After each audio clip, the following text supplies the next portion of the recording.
Welcome back to another Greg Dennis review. Today, I'm testing out the Mercedes-Benz G-Wagon. This is the G400d, so it's the entry level into the G-Wagon range. Heaps of diesel power, all the luxury. I'm taking it on a road trip. You're coming with me. Let's see how this thing performs. So what did this road trip actually entail? Well, we started off in Johannesburg and made our way to Cape Town, but a bit of an unconventional route. We went across the top of South Africa and then down the west coast. Now, we did this so that we could see some of the beautiful things our country has to offer.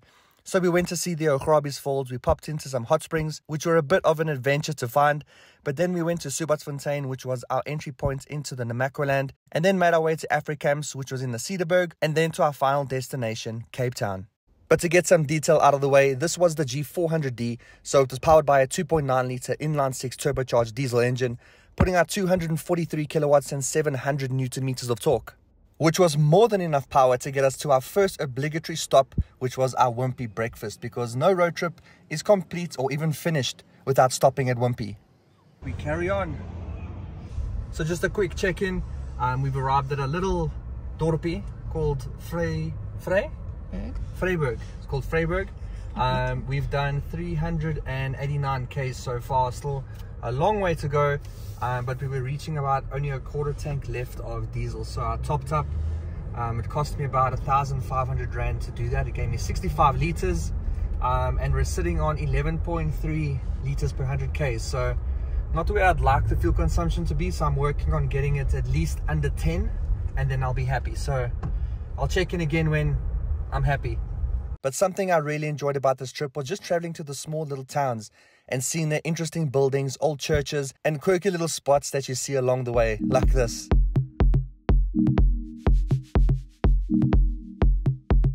And then look at these bird nests. These are actually quite common across the Northern Cape. You see them along your whole route, and they're all attached to the electric poles. They're actually made by weavers, funny enough. So small little birds making these huge nests for colonies to live in, and they can actually weigh up to a ton. Our journey continued through small mining towns where we had to try and avoid a lot of these abnormal loads. These things are huge, but with a lot of traveling and nothing to see around you, it's good to take a break and to just admire the car that you're traveling in, like this G-Wagon. We just made it to Uppington, and this is the first time that I'm seeing the Orange River. So here you go, you can witness it with me for the first time.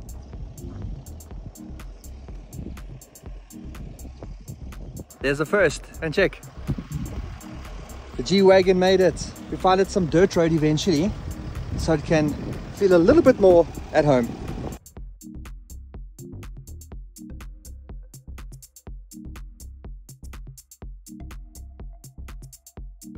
So it's now 4 o'clock on day one, and I've covered about just over 800 kilometers, so I think I've done enough driving to form a bit of an opinion on what it's like to be in the G-Wagon.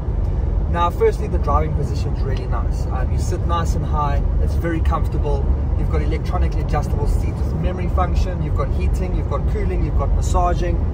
The steering wheel's also got electronic adjustments, so you're able to get into a position that fits you perfectly for a long distance drive. It's not perfect, there's a few things that I don't necessarily like about the car, but I'll get into that a little bit later. But other than that, it's really cool. You've got digital displays, you've got a lot of space for things, although I do think some of the spaces could be a little bit bigger considering the size of this car and what you can do with it.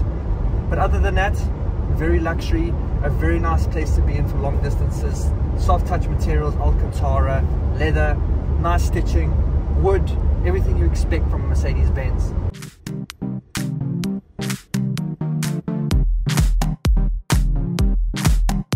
And we finally made it to our accommodation for day one. Let's go get settled in, rest, and then tomorrow we're going to go check out what the falls and the rocks have to offer. Come here. Come listen to how good the G-Wagon door closes. Listen to the sound of it. Oh, can close that door all day. Let's go check in.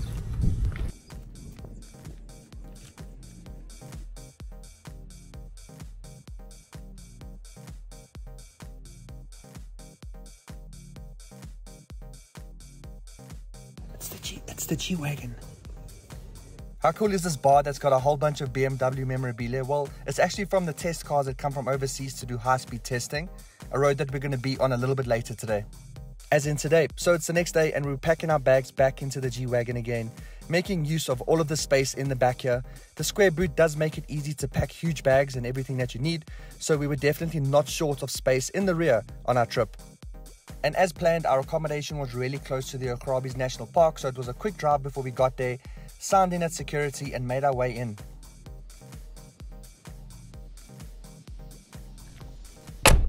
Let's go see what the Augrabies Falls are like.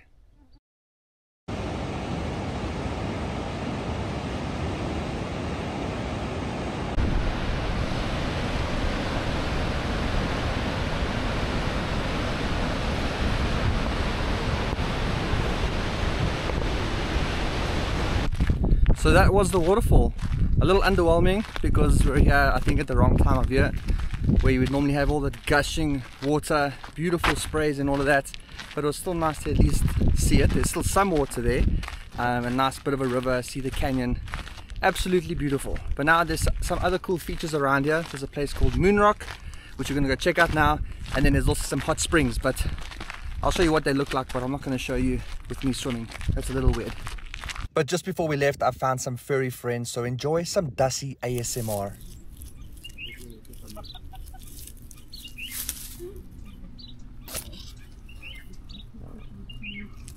Don't aggravate it. We were actually really surprised with what the Augrabies National Park had to offer. Besides for the waterfalls, there was also some really nice roads to drive on with your 4x4s. Obviously, I found some areas, so I had to put the G-Wagon through one of its first tests to see how it handled this terrain, and obviously, it nailed it.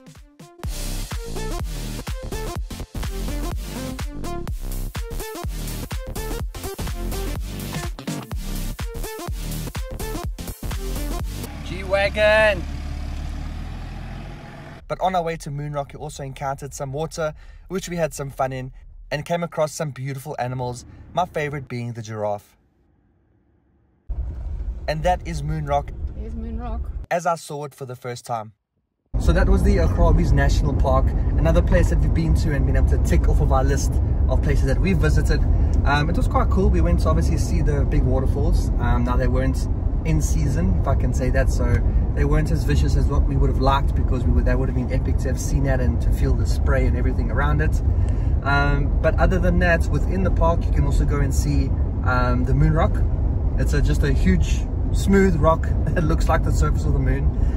Quite fun, another place, cool place to go and take pictures and just to go and see and experience.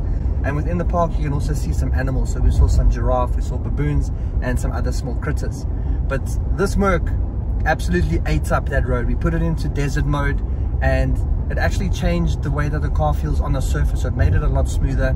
Those corrugations that you normally get in the sand almost disappeared compared to how it was in eco. So I'm really glad we figured that out and changed the drive mode, because driving this G-Wagon off-road was a really cool experience. But now we move on. It was then time to go find the hot springs, and we were told that you do need a high ground clearance vehicle to do this, and shop, we had a G-Wagon, it would be perfect.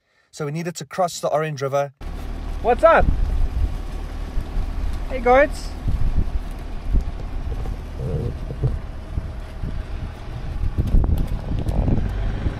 And then head off into the mountains to go and find them. And seeing that little windy path on the map didn't really prepare us for what we were about to encounter. Because it was at this point where I thought, what have I got myself into? At first I panicked and then remembered that I was in a G-Wagon, a car that was developed to go off-road and actually proved itself in the Schokl Mountains of Germany, and I had all of this around the car to remind me and give me all the confidence that I needed.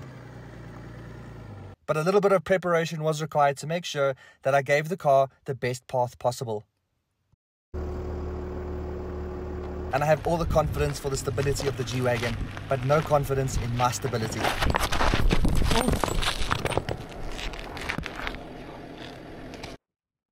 This is me running up the hill to make sure that the path is fine for the GWagon.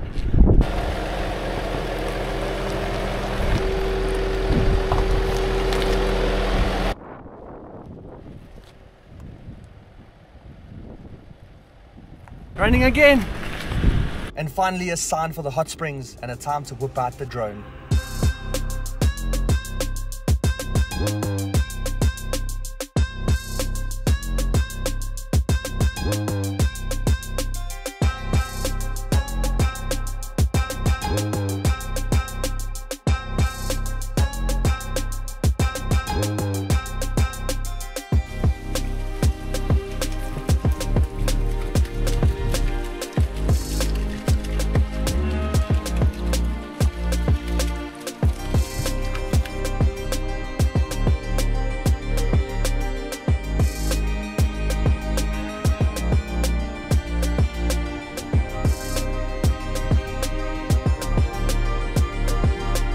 Okay, we just finished off at the hot springs, and as you can see, we definitely needed this G-Wagon to get there.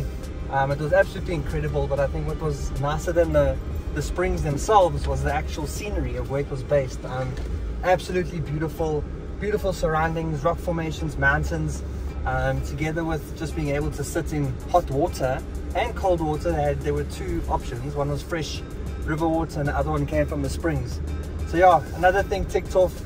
Absolutely happy we came and did this, and I'm very glad we came in a car that could get us there. And yes, that is rose quartz oozing out of a mountain. It seems like people must have been mining it out of there, but this was an actual source of rose quartz. Pretty epic. Sure, it feels good to be back on the flat surface again. Although driving those paths and those trails is absolutely incredible, but what was more incredible was how this G-Wagon handled that. Putting it into desert mode really made driving it a lot of fun, and it also was very, very composed. So I never had one moment of stress because I knew the car would handle it. But it was really nice just to actually experience that, and especially just the surroundings, and I'm pretty sure my camera operator enjoyed that too. There you go, that's a nod. But for now, we're heading through Springbok. We're now going to travel to Subatfontein, where we're going to be staying for night number 2, because tomorrow we're going to be driving through the Namaqualand on our way to Cape Town, because we're going to see the beautiful natural flowers and see what that's like. I've never been there, so you're going to join me with it. This next stretch was probably the most strenuous on us, because it was the longest, most straightest road that you drive, kilometer after kilometer after kilometer. But this was the one where they do the high-speed car testing, so if you do get it approved, you can go up to about 240 kilometers per hour. And thanks to the LED matrix headlights of the G-Wagon, we were able to see the terrain change in front of us at night, which was a good thing. We then made it to Springbok in a very dirty G-Wagon, put in some fuel, and eventually made it to our accommodation that we were only able to see in the morning because it was so dark. Welcome to day 3, and now we're finally in the Namaqualand. We're here to check out the beautiful flowers, the beautiful scenery, and also just see how beautiful it is to drive in the G-Wagon in terrain, and look how beautiful this country is. So enjoy the next few scenes.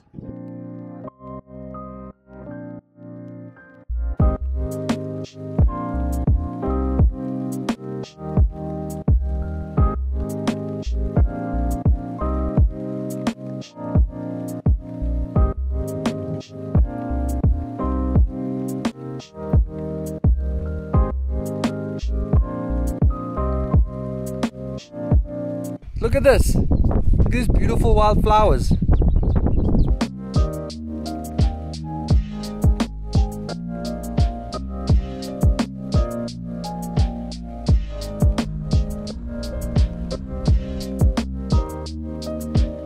But the G-Wagon is definitely in need of a wash. Look how filthy this thing is. But every piece of dirt is just a reminder of the epic time and memories that I've made on this trip. So I don't mind that it's dirty, but shame.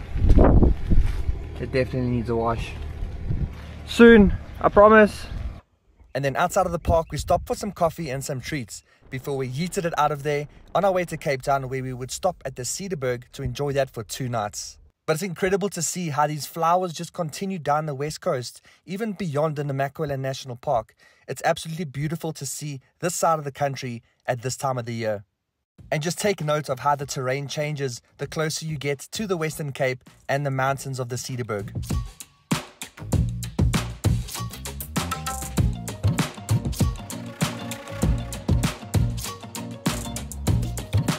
And it wasn't long before we finally arrived at our accommodation, the Pakhuis, which is an Afrikamps lodge. It's a beautiful glamping experience with the Freyberg mountains surrounding the different units. It's just spectacular. Now let me take you on a quick tour of our accommodation. Now here's the G-Wagon resting after all of its adventures that has taken us on so far.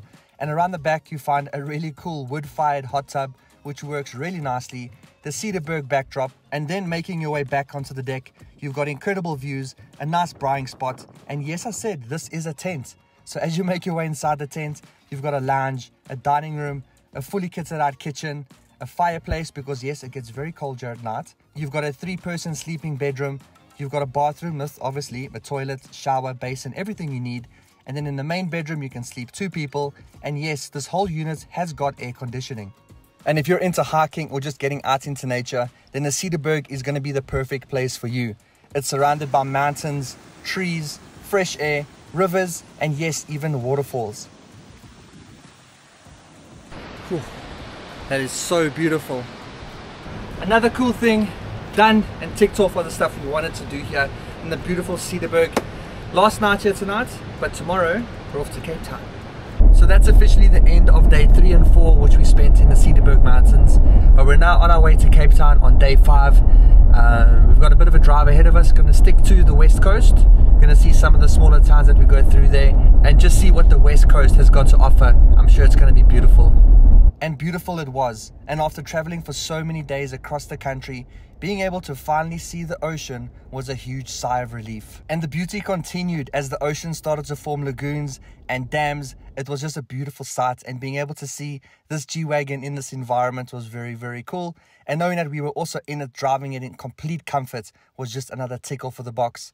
And we never took an opportunity to miss out on getting this car in some beautiful environments, just like we did over here. So when we got the opportunity to finally get close to the beach, I couldn't help but put the G-Wagon on the sand.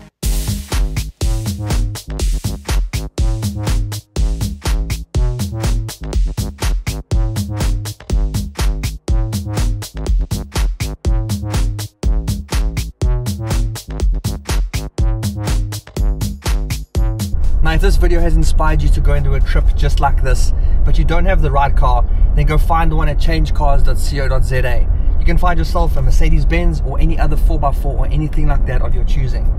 The great thing about Change Cars is that they vet and check every single dealership that sells cars on their website, so they know exactly who they are and what they're selling, so they're always in control of the quality of cars that you're getting as a customer. But the great thing about Change Cars' website is like it's a hub for everything automotive. So you can go and watch car reviews, you can read articles, you can even do financial things like seeing what you can afford per month through their finance calculator, and you can bring them quotes from dealerships that aren't on changecars.co.za, and not only will they match it, but they'll beat it too. So go check out their website. It's very cool, it's very informative, and they're also a proud partner of Greg Dennis Reviews. Our trip down the west coast on our way to Cape Town had us stopping at the beautiful holiday destination of Laaban. It was also lunchtime, so we used the opportunity to eat again and to try a new restaurant that we've never tried before. What was cool about this one is that it was beachfront facing, so Roxy's Beach, and this is what we ate with a beautiful view of the beach in front of us. And after a final stretch of driving, we finally made it.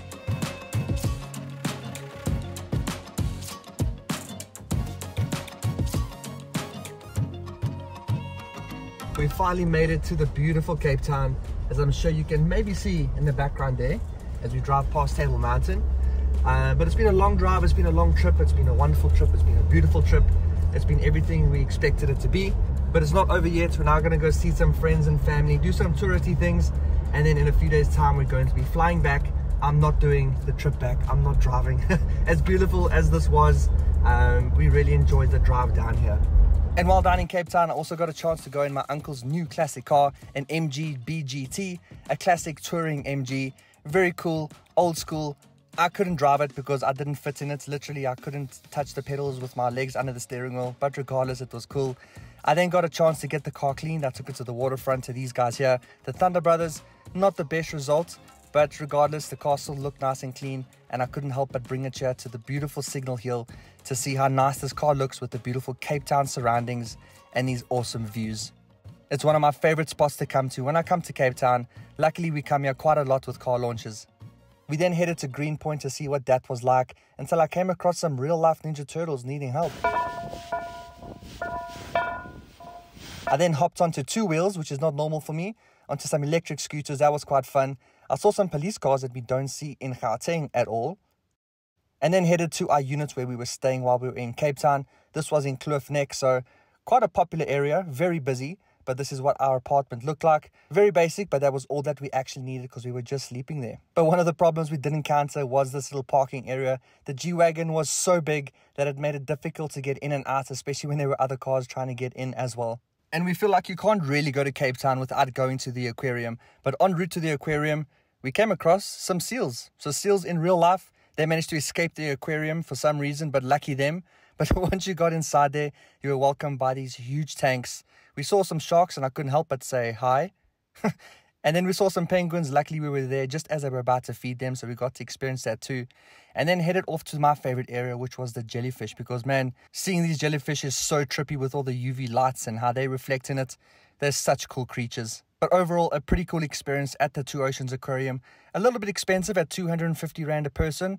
It's not that big, but still quite cool to go there. We then took a drive up Table Mountain just so we could have a better look at this car, and especially this gorgeous paintwork. Now, this is called Emerald Green Metallic. Now, for most of the video, you probably thought the car was black, but it's not. It's this beautiful flaky green. I absolutely love it, and I think that this is a standout color from Mercedes-Benz. But let's just take a look at it from the top.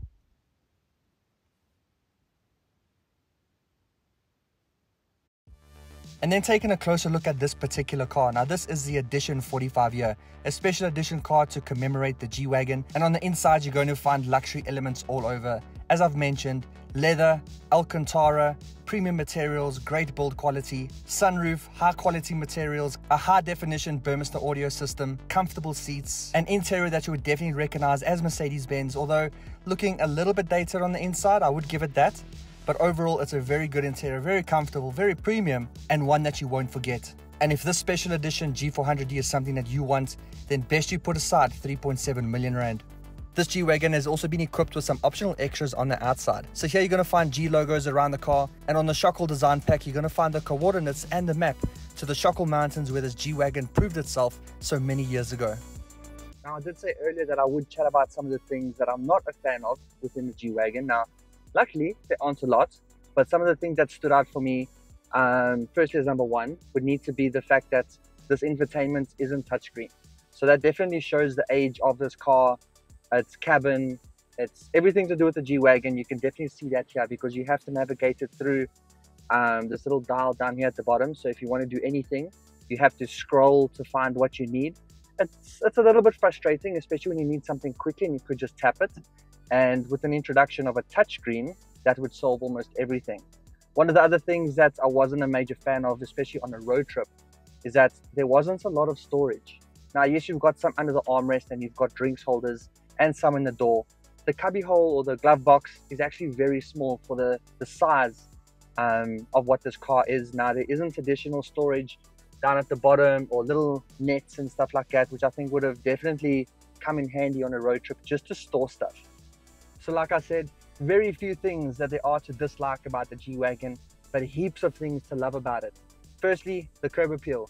This thing breaks necks like no other car that I've been in. Everybody looks at it. Everybody's like, wow, look how cool that thing is. And I think it also comes down to the color of it, especially out here in Cape Town when the sun is shining. This green just gleams like nothing else. Then there's obviously the comfort. There's the ability to go off-road, all of the comfort on-road, everything from a comfort point of view in the car, heated seats, massaging seats, all that stuff I've spoken about, lots of technology, 360 cameras, leather interior, Alcantara roof liner, panoramic. I think it's actually just a sunroof. I don't think it's panoramic. But yeah, everyone's sitting there comfortably. It's a beast on the road. It commands attention, and I think it lives up to what a G-Wagon should be. And at the end of the road trip, I want to also talk a little bit about the fuel consumption. Now, this is the G400d, so it's the diesel version of the G-Wagon, and the fuel consumption has been okay, but also not so good. And as expected, going off-road, revving a lot more than what you would do, the fuel consumption rose quite a bit. But the best that I was able to get on this trip was probably around the low 11s. Mercedes-Benz does claim the high 9s, so I think 9.8 or 9.7 around there. I wasn't able to get close to that, but I just ended up just enjoying the drive, enjoying the comfort, going off-road, and not really trying to make sure that my road trip was as fuel economic as possible, because we wanted to enjoy every moment in this car. We've sadly come to the end of the video and the end of this road trip with this epic Mercedes-Benz G400d. Let me know if you enjoyed this video and if you enjoyed this type of content. It's different to a normal review. It's more of a lifestyle look at what it's like to live with and to road trip with a car. Now, if you did enjoy this, please do drop a like below. And if you want to see more videos like this and other car related content, then please really subscribe. And until then, I'll see you in the next review or road trip. Cheers.